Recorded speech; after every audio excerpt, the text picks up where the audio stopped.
everyone, this is T-Bear-Bricks, another video. I've decided to do another Disney Plus Star Wars series review, this time being The Bad Batch, a direct spin-off and continuation of Star Wars Clone Wars. I've already done a review and retrospective of Clone Wars, you can check that out in the description below.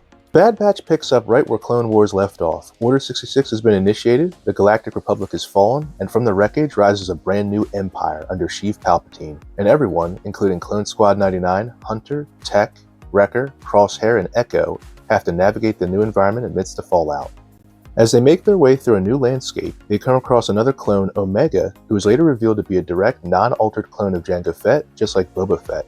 Extreme circumstances push Squad 99 and Omega together and fighting for not only their own survival, but their own freedom in the newly defined galaxy. The overall series lasts for 3 seasons from May 2021 to May 2024. Season 1 starts out with a 3-part opener and details how the Bad Batch falls out of favor with the newly created Empire and flees to get their own freedom.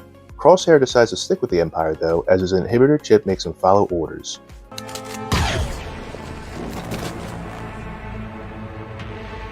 Good soldiers follow orders.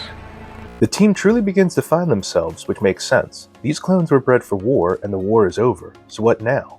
In Season 1, they navigate that question and become soldiers of fortune, doing missions for Sid the bar owner.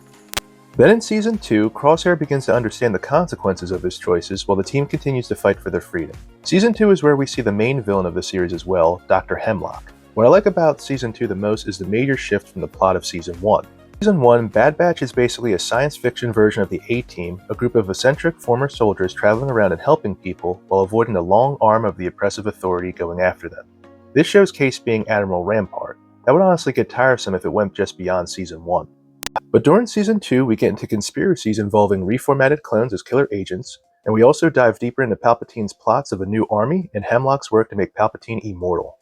Season 2 ends with a dive bomb where Tech sacrifices himself to save the rest of the team, and Omega gets captured by Hemlock. Season 3 is where things get real. We see Omega and Crosshair trying to adapt to living in Hemlock's lab, and the rest of the 99 squad moving heaven and earth to find them. I honestly thought this show was going to end where all of the Bad Batch dies to save Omega, but I was pleasantly surprised to see Crosshair, Wrecker, and Hunter make it. And not only that, but they make it to old age and get to see Omega off on her own adventure to be a pilot for the rebellion. Many of the things I like about the show, I like how the clones no longer show their faces, at least in Season 1. They're just completely different. The lively, engaging clones we remember from the Clone Wars that gave themselves nicknames are now replaced by cold, detached soldiers who now fall in line with their assigned numbers. I also like the character development we see with the Bad Batch themselves, mostly Crosshair and Tech. These two are easily the most developed characters and MVPs of the show. Crosshair makes a big mistake in choosing the Empire and has to work his way to redeem himself and gets back to his family by the end of the series. While at the same time, Tech comes out of his nerdy shell throughout the show and even becomes a father figure to Omega. I also like the villain adjustment during the show as well. They started out with Admiral Rampart as the main villain, but changed it to Dr. Hemlock by the end of Season 1. Hemlock is a great foil for the Bad Batch, being a man of brain to go against their brawn. He also represents a rigid order in Palpatine's will, which contrasts the Bad Batch's desire for freedom and a change to their destiny. I also really enjoyed the storyline of what Rex and the rebellion clones were going through. Rex wants to save more clones who are waking up to the Empire's evil, and there are still remnants of the Republic who want to hold Palpatine accountable. I'd love to see more of how that all develops, even if it's just a miniseries of 6 to 8 episodes. Getting into what I don't like about the show, Season 1 is very slow. Again, the whole A-Team in space thing gets old after a while. It's really until Season 2 where the show really finds its proper footing, which is unfortunate. Another thing I don't like is the inconsistency with the clones. Season 6 and 7 of Clone Wars basically tells us the inhibitor chips are almost like a state of mind control. They are locked into a protocol and must follow the protocol. But then in Season 1 of this show, we see clones pushing back on receiving orders. Why is that? Why did clones like Hauser rebel in Season 1? Some people might say it's because Order 66 was just to kill Jedi, but I disagree.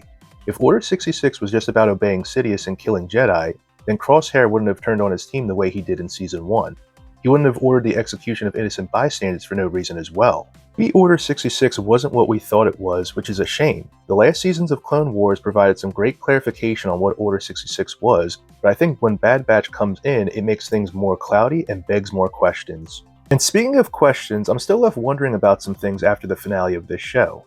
Such as, why did the Kaminoans create a pure clone, in this case Omega, with an elevated M count? What could they possibly accomplish with that? I get the whole genetic material thing, but they knew she had a higher M count. What was that for? And why was there another pure clone, in this case Dr. Emery Carr, that was just randomly appearing towards the end of Season 2? So at this point there's now 3 pure clones including Boba Fett. Are there any more? And are the Kaminoans aware of Dr. Carr's existence, where she was created and then went out to work with Dr. Hemlock and then come back? Why would they let that happen? I really do appreciate Bad Batch providing some explanation as to what happened to the galaxy immediately after the Clone Wars, including the shift to conscripted troopers and what happens to the clones. But there's just a lot of expedition here and there that goes unanswered. So getting to the million-dollar question of this video, is Bad Batch good? I would say yes. Parts of Season 1 and 2 are kind of rough, but the last half of Season 2 through all of Season 3 is pretty solid.